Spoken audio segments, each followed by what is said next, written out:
Langdon বাতৰি portal আৰম্ভ কৰিছে আৰু বৰ্তমান সময়ত আচলতে ডিজিটেল মিডিয়াৰ যুগ এইটো যুগ মই আশা কৰিছোঁ লেংডন বাতৰি তেওঁলোকে নিৰপেক্ষভাৱে বাতৰি পৰিৱেশন কৰাৰ কথা কৈছে তেওঁলোকে কৈছে যে ৰাজনৈতিক বাতৰিত বেছি গুৰুত্ব নিদিয়ে সমাজৰ বাতৰিত সমাজৰ বিভিন্ন ধৰণৰ উৎকৰ্ষ সাধন কৰিব পৰা বাতৰিত তেওঁলোকে গুৰুত্ব আৰোপ কৰিব মই পুনৰবাৰ আশা কৰিছোঁ ভৱিষ্যতলৈ তেওঁলোকৰ এই কাৰ্য অব্যাহত ৰাখিব আৰু লেংডন বাতৰি এখন আকৰ্ষণীয় কাকত এটা আকৰ্ষণীয় পৰ্টেল হৈ অনাগত দিনত জিলিকি ৰ'ব ৰেখা বৰগোহাঁই ইয়াৰ তেখেতে সম্পাদনা কৰিছে ৰেখা বৰগোহাঁয়ে বিভিন্ন বিষয় লৈ এতিয়ালৈকে প্ৰায় 18খনমান গ্ৰন্থ ৰচনা কৰিছে তেখেতৰ লিখনি বিভিন্ন কাকত আলোচনী প্ৰকাশ হৈ থাকে গতিকে মই দেখি আছোঁ তেখেতৰ সম্পাদনাত দুইটা চলিব লেংডন বাতৰি পৰ্টেল আৰু তাৰ লগতে নিতুল বৰগোহাঁই এজন সমাজসেৱী আৰু যি দীৰ্ঘদিন ধৰি মই নিতুলক জানো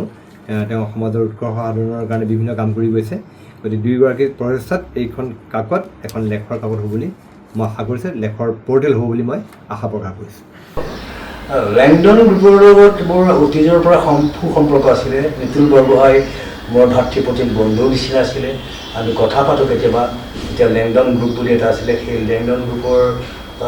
তেওঁৰ মেছেজবিলাক পাওঁ ইমান ধুনীয়া সমাজৰ কাৰণে তেওঁ কৰ্ম কৰিছিলে সমাজৰ দৰিদ্ৰ শ্ৰেণীৰ লোকৰ কাৰণে কৰ্ম কৰিছিলে সমাজৰ কাৰণে কাম কৰি লেংডন গ্ৰুপ আগবাঢ়ি আহিছিলে আৰু বহুতে তেওঁক সহায় কৰিছিলে আৰু বহুতে তেওঁক সহযোগ কৰিছিলে কিন্তু সেই লেংডন গ্ৰুপৰে নিতুল বৰগোহাঁই নেতৃত্বত নিতুল বৰগোহাঁই মালিকী স্বত্বত এই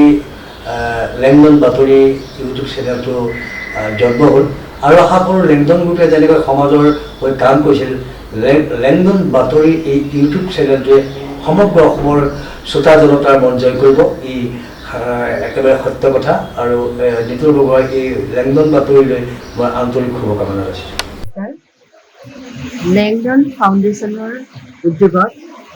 লেংডন বাতৰি পৰ্টেল এটা ৰাইজৰ মাজলৈ আগবঢ়াই দিছে গতিকে খুব ভাল কথা অভিনন্দন জ্ঞাপন কৰিছোঁ নিতুল বৰগোহাঁই প্ৰমুখ্যে সমূহ কৰ্মকৰ্তাসকলক আশা কৰোঁ ৰাইজে লেংডন বাতৰি কাকতখন যেনেকৈ আদৰি লৈছে ঠিক সেইদৰে লেংডন বাতৰি অৰ্থাৎ লেংডন বাতৰি পৰ্টেল এই চেনেলটোকো যেন আঁকোৱালি লয় আৰু আপোনালোকে বা বাতৰিবোৰ সকলোৱে চাই তেওঁলোকক সঁহাৰি জনাব বুলি মই আশা ৰাখিছোঁ গতিকে আজি বিশেষ দিনটোত মই অভিনন্দন জ্ঞাপন কৰিছোঁ ধন্যবাদ লেংডন ফাউণ্ডেশ্যনৰ শেহতীয়া সংযোজন লেংডন বাতৰি কাকতৰ উন্মোচনৰ খবৰ পাই অতি আনন্দিত হৈছোঁ এই লেংডন ফাউণ্ডেশ্যনৰ অধ্যক্ষ নিতুল বৰগোহাঁই ডাঙৰীয়াৰ নেতৃত্বত যি নতুন সংযোজন লেংডন বাতৰি পৰ্টেল এই লেংডন বাতৰি যি উদ্দেশ্য সেই উদ্দেশ্য সফল হওক ৰাইজৰ কল্যাণৰ অৰ্থে নিতুল বৰগোহাঁই ডাঙৰীয়াই যিদৰে কাম কাজ কৰি আছে সেই কাম কাজখিনি সুচাৰুৰূপে আগুৱাই নিয়াত লেংডন বাতৰি কাকতে সহায় হওক আৰু ইয়াৰ উত্তৰোত্তৰ কামনা কৰিছোঁ লেংডন বাতৰি পৰ্টেল এটা নিৰপেক্ষ নিৰ্ভীক আৰু সত্যনিষ্ঠ বাতৰিৰ লগত জড়িত হৈ যাতে ইয়াৰ প্ৰকাশ পায় আৰু সমাজৰ উন্নতিৰ কাৰণে যাতে ই সহায় কৰিব পাৰে সমাজ মানে অসমৰ বিভিন্ন জনগোষ্ঠীৰ উন্নতিৰ কাৰণে যাতে এই বাতৰি পৰ্টেলে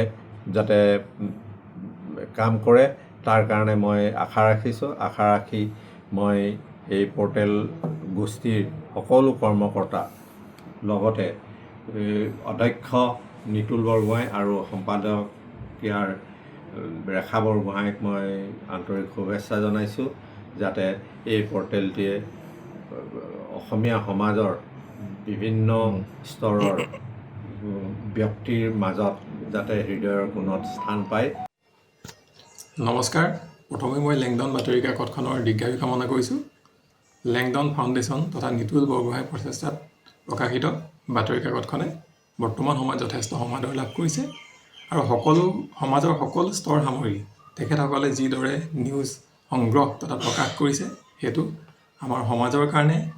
এতিয়াৰ মুহূৰ্তত সঁচাকৈ এটা বহুত প্ৰয়োজনীয় আৰু প্ৰশংসনীয় কাম কৰিছে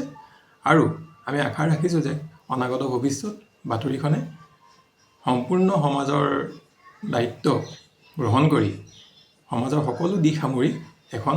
উন্নত মানৰ এখন বাতৰি কাকত হিচাপে বা পূৰ্ণাংগ কাকত হিচাপে আত্মপ্ৰকাশ কৰিব এই সুযোগতে মই কাকতখনৰ প্ৰকাশনৰ লগত জড়িত সম্পাদক তথা সকলো কাকতৰ পৰিয়ালবৰ্গলৈ শুভেচ্ছা তথা অনাগত ভৱিষ্যতৰ তেওঁলোকৰ উন্নতি কামনা কৰিলোঁ। ধন্যবাদ।